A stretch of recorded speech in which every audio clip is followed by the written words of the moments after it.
বিহালীৰ মহাবাহু ব্ৰহ্মপুত্ৰৰ চাপৰিত উখল-মাখল উৎসৱমুখৰ পৰিৱেশ। ৩ সহস্ৰাধিক ভক্তপ্ৰাণ ৰাইজৰ উপস্থিতিত ৭৩গৰাকী বৈষ্ণৱক দিয়া হ'ল শৰণ।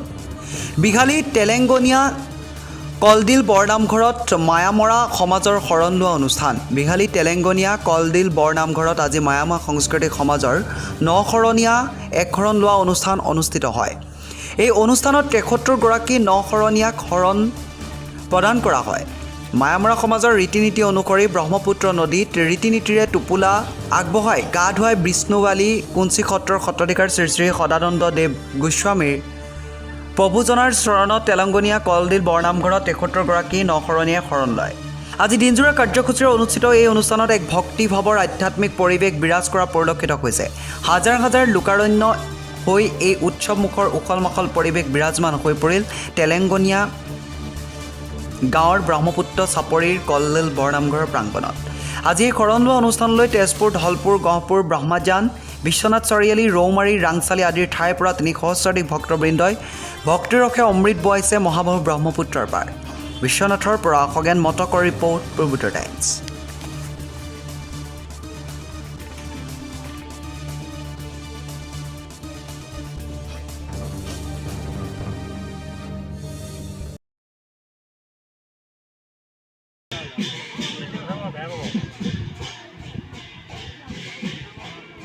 সম্প্ৰদায়ৰ আজি সাংস্কৃতিক অনুষ্ঠান হিচাপে আমাৰ যি ৭৩জন ভকতক আজি শৰণ দিয়া হৈছে। আৰু আমাৰ মায়া সংস্কৃতিৰ নিয়ম অনুসৰি যিটো আমাৰ পূৰ্বৰ পৰাই চলি আহি আছে আৰু আজিও সেই পৰ্বৰে আমাৰ শ্ৰী শ্ৰী বালিকুঞ্চী সত্ৰৰ সত্ৰাধিকাৰ শ্ৰী শ্ৰী সদানন্দ দেৱ গোস্বামীদেৱে আজি আমাৰ ৭৩জন ভকতক আজি ব্ৰহ্মপুত্ৰ চাপৰিত আজি শৰণাগত হৈছে, শৰণ দিছে আৰু শৰণৰ কাৰ্যসূচী চলি আছে। আৰু এই শৰণৰ কাৰ্যসূচীত আমাৰ বিভিন্ন দিশৰ তেজপুৰ, বিহুগুৰি, ৰাংচালি, বিহালী আৰু অন্যান্য ধলপুৰ, কলমপুৰ সকলো দিশৰ পৰা আমাৰ হাজাৰ হাজাৰ ৰাইজ আজি আপোনালোকে সাক্ষাতত দেখি আছে। এই সকলো ৰাইজ আজি সমবেত হৈ এই ধৰ্মীয় অনুষ্ঠানটি উদযাপন কৰিছে। আৰু ইয়াত যাতে ভৱিষ্যতলৈও যাতে আমাৰ শৰণ এনেকেই হৈ থাকিব।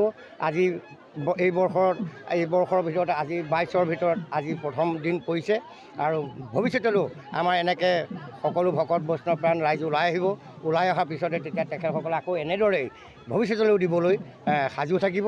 আৰু আমাৰ এই অনুষ্ঠানটো সফলমণ্ডিত হ'বৰ কাৰণে আমাৰ সকলো ৰাইজে সহযোগিতা কৰিছে আৰু এই সহযোগিতাত আমিও বৰ আনন্দিত হৈছোঁ। গতিকে মায়া সংস্কৃতিটো যুগ যুগান্তৰ ধৰি পেলাই এনেধৰণেৰে চলি পেলাই বিশ্ব দৰবাৰত আমি শক্তিশালী হ'বৰ বাবে আমি এই পদক্ষেপ আগবঢ়াই আহি আছোঁ। প্ৰতি বছৰে আমি আগবঢ়াইছোঁ, এইবাৰো সেইদৰে আগবঢ়াই আহি আছোঁ।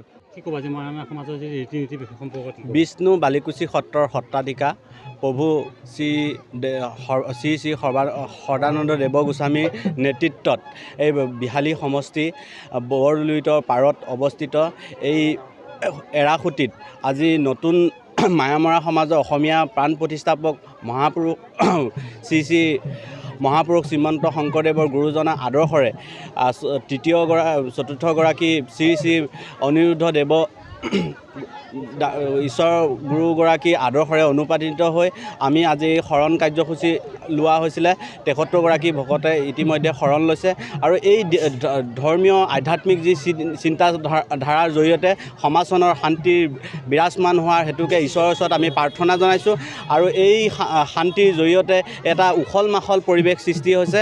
ইয়াত লোকাৰণ্য হৈছে, বিভিন্ন ৰাইজ আহি সমবেত হৈছে বিভিন্ন প্ৰান্তৰ পৰা আহি।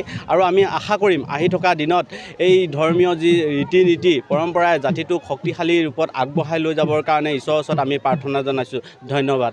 আপোনালোক আজি ৩ সহস্ৰাধিক লোক দেখিছোঁ, কেনেধৰণে শৰণ চলিছে বা কেনেধৰণে কৈছে, কোন গুৰু, এই কথাখিনি জনাব।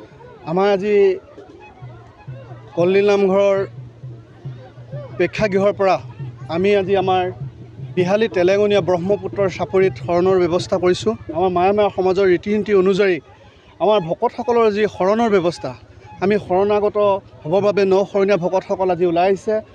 সহস্ৰাধিক ভকতে আজি এই আমাৰ তেলেংগনীয়া চাপৰিত পবিত্ৰ স্থানলৈ ৰূপান্তৰিত কৰিছে। আমি নথৈ আনন্দিত হৈছোঁ। সকলো ভকতনী গাঁৱৰ যুৱক যুৱতীসকলে আজি আমাৰ এই পবিত্ৰ স্থানটো অমিত ৰসেৰে ভৰাই তুলিছে আৰু যিসকল ভকতে আজিৰ পৰা শৰণ লৈছে আমি নথৈ আনন্দিত হৈছোঁ। আমাৰ গাঁৱৰ ৰাইজেও তেখেতসকলক সহায় সহযোগিতা আগবঢ়াইছে। আমাৰ মায়া সমাজৰ ৰীতি নিয়ম অনুযায়ী আমাৰ সত্ৰাধিকাৰী শ্ৰী শ্ৰী সদানন্দ দেৱগোস্বামী গুৰুদেৱ আহি আজি 73জন ভকতক শৰণ দিছে। আমি নথৈ আনন্দিত হৈছোঁ। আশা কৰোঁ এনেদৰে ধৰ্মৰ পৰিস্থিতি ভৱিষ্যতলৈকে আমাৰ মাজত বিৰাজমান হৈ থাকে।